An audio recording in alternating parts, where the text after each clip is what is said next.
Welcome friends to another r/AmITheJerk video. If you want to hop in and help out, make sure to hit those like and subscribe buttons down below. That said, our first story of the day is by Blue Ozone 1870. Am I the jerk for insisting that my boyfriend pay me for breaking my $3,500 model ship? My female 33 dad passed away and left me one of his last and favorite ship models. I had it on display in my living room, but for some reason I never actually mentioned it to my boyfriend, male 37, of 6 months. Maybe because we don't live together and he doesn't visit often. The other day, he and his friends came over to my place to celebrate his birthday. They got drunk and started throwing the sofa's pillows at each other. I told them to stop, then went into the kitchen to clean up. I then started hearing loud noise. I walked out the kitchen and saw my model ship in my boyfriend's hands. I rushed to get it, but he passed it on to his friend, and then his friend passed it on to the other friend. I started running around trying to catch it while yelling at them to stop. Then my boyfriend grabbed it again. I was so angry I told him to hand it over, but he said I needed to kiss him first. I yelled at him, and he tried to throw it to his friend who tried to catch it, but it missed and hit the wall and broke.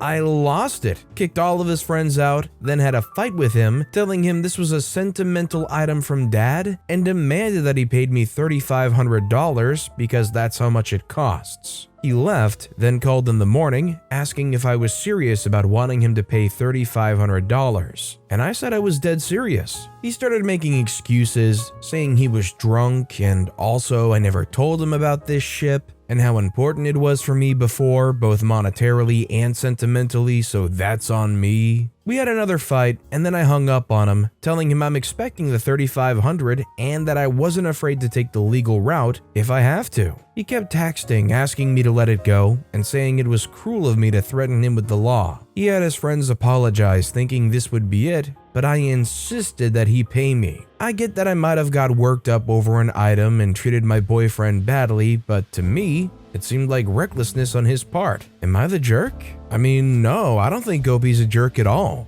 Considering this item, even if you strip away all the sentimental value, is still worth $3,500? That alone is enough to be more than upset and saying, you got drunk, recklessly handled something that was very expensive and broke it. Then when you factor in the sentimental value, I think it's more than justified. What do you guys think? Do you think OP refusing to budge on the $3,500 is the right thing to do, even if that means requiring more legal routes? Let me know what you guys think in the comments down below. Our next story is by WorkStress339. Am I the jerk for quietly leaving my boyfriend's family Christmas when his mom was trying to set him up with the next door neighbor in front of me? I visited my boyfriend's family for the first time, and it was so awkward. I was literally just sitting there at dinner, and his mom starts talking about how the neighbor girl is single and pretty and a good Christian, and she was going to invite her to New Year's. I was sitting there like, what the freak? It felt like she was trying to put me in my place or something, and despite my boyfriend declining, he was being very unassertive about it,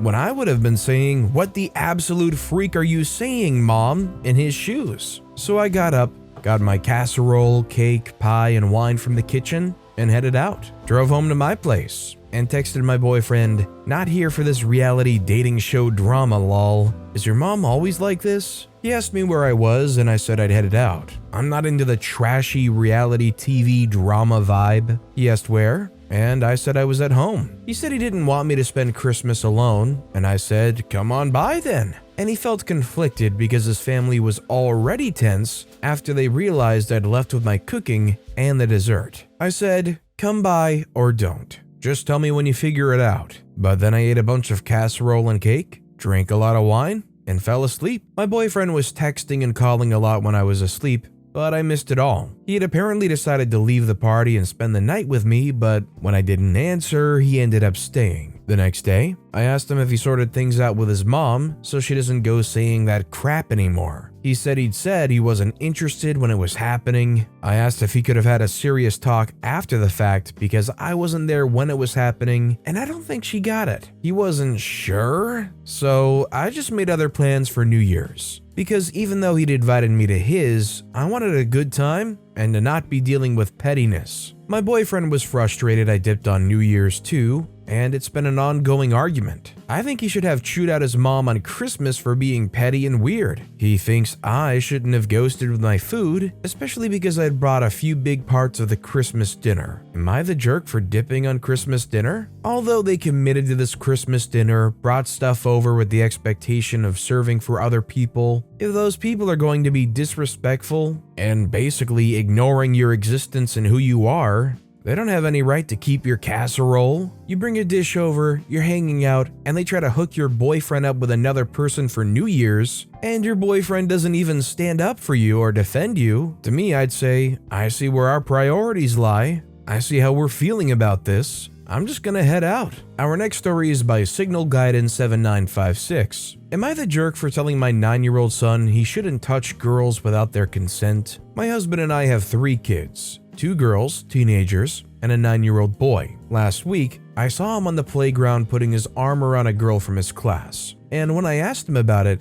he said she was his girlfriend. My husband laughed and told him, "Don't break too many hearts." I asked my son if he had asked the girl if it was okay before he put his arm around her, and he said no. I gently explained to him that he shouldn't ever touch girls like that without getting their consent first. He didn't know what consent meant, so I had a mini discussion with him about how it's not nice to touch people without permission, and asking first means that you know the other person doesn't mind. My husband was silent during the entire conversation. My son didn't seem bothered by our talk, which only lasted a few minutes at most. Told me, okay, and then went to go play a Switch. After we left the room, my husband went off on me, saying that I'm making my son sound like a predator in the making, that it's just innocent playground fun, and that I'm blowing it way out of proportion. I obviously don't think my 4th grader is a predator, but I felt like it was important to teach him about the idea of consent from a young age. However, I do have a complicated history when it comes to the subject, so maybe that's clouding my judgment. Was I the jerk here? I think OP's definitely not the jerk.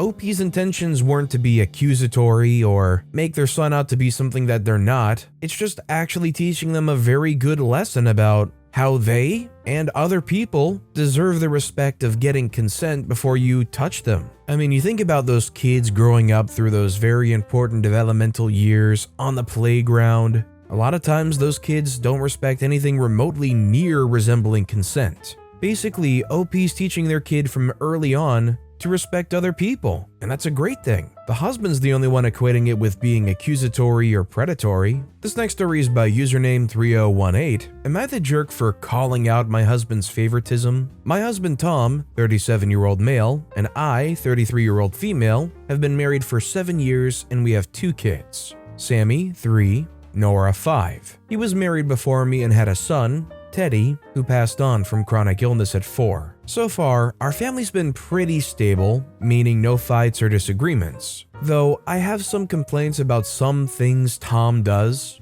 This might sound insensitive, but he treats Teddy different than our kids. For example, he has a ton of framed pictures of Teddy on his office wall and desk, but none for our kids. He also has pillows and blankets with Teddy's name on them, while not doing the same for Sammy and Nora. His argument was that this is his only way of showing love and remembering Teddy since he can't see or touch him, while Sammy and Nora are here and he shows them affection in a physical form, like doing bonding activities and such. We kind of moved on from this issue until I accidentally came across a whole journal he has that was dedicated to Teddy. I read some of what was written and it had details of some moments in Teddy's life. I felt sad for 2 reasons. 1, because of how much heartache Tom had experienced, and 2, the fact that he never thought of writing about his special moments with Sammy and Nora. I gently brought it up to him, and he got upset and tried to say the same thing about how he adores all 3 children but in different ways. I said it still hurts because while Sammy and Nora are still young, what if they come across something like that when they're older and realize that dad didn't love them as much as his eldest kid? I said this reeks of favoritism,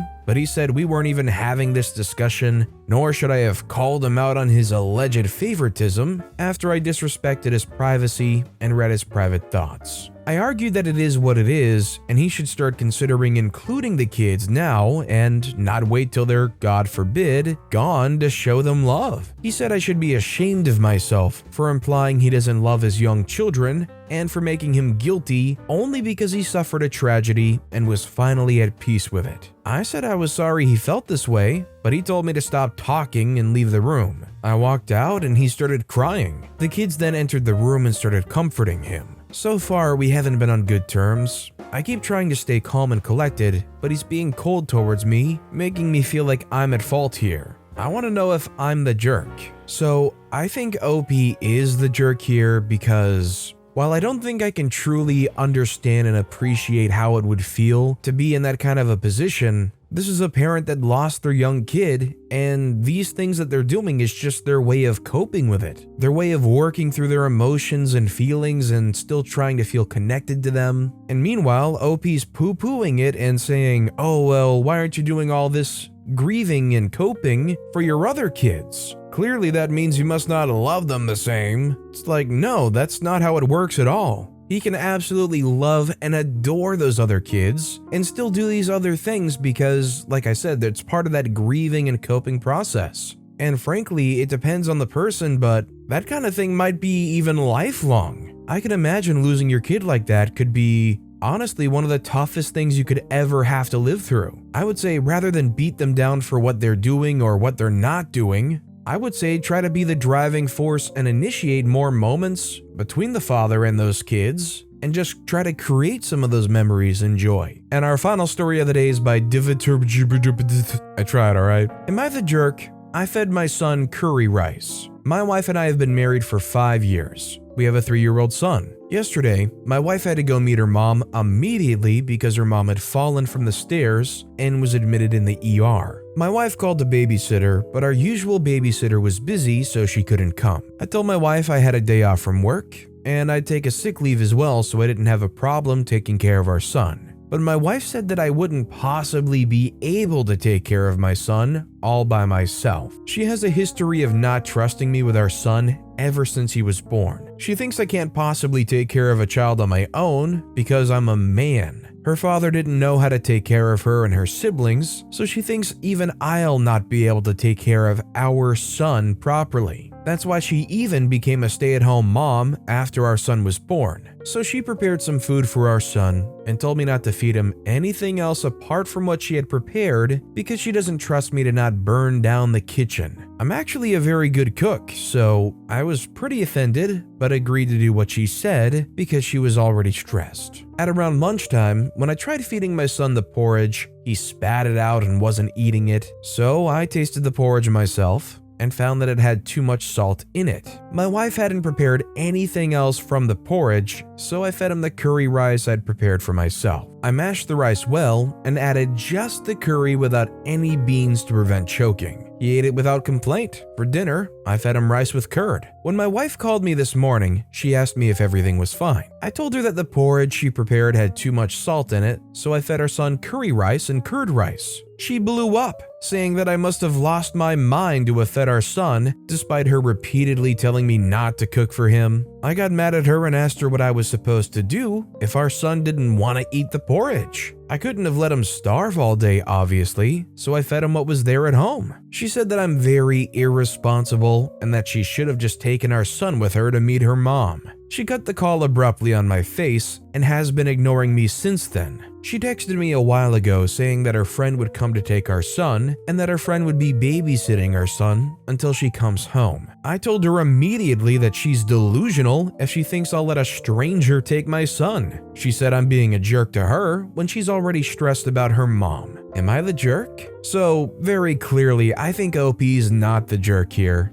As the kid's father, they've been downplayed about their parenting abilities since birth. I don't know how it's been allowed to even go this far. I think maybe OP's okay with just letting their wife steamroll and control things, maybe, I don't know. But I think it's pretty obvious OP deserves a chance to take care of their own kid, right? In fact, it's almost laughable that there's a few nights where OP has to take care of their own son and their wife's freaking out oh my god, they're gonna die. I should just take the kid with me to the hospital. Just give the father a chance. I almost guarantee you that kid will not die in those days that you're gone. But with that being said, that's all the time we have for today. So of all these stories I've read today, which is your favorite and why? Let me know in the comments down below. And if you haven't yet, if you could like and subscribe, that would mean a lot to me. Whatever you do, whether it's liking, subscribing, turning notifications on, all of it helps grow this channel and I appreciate the heck out of it. So until next time, I'll see you all tomorrow with some more stories.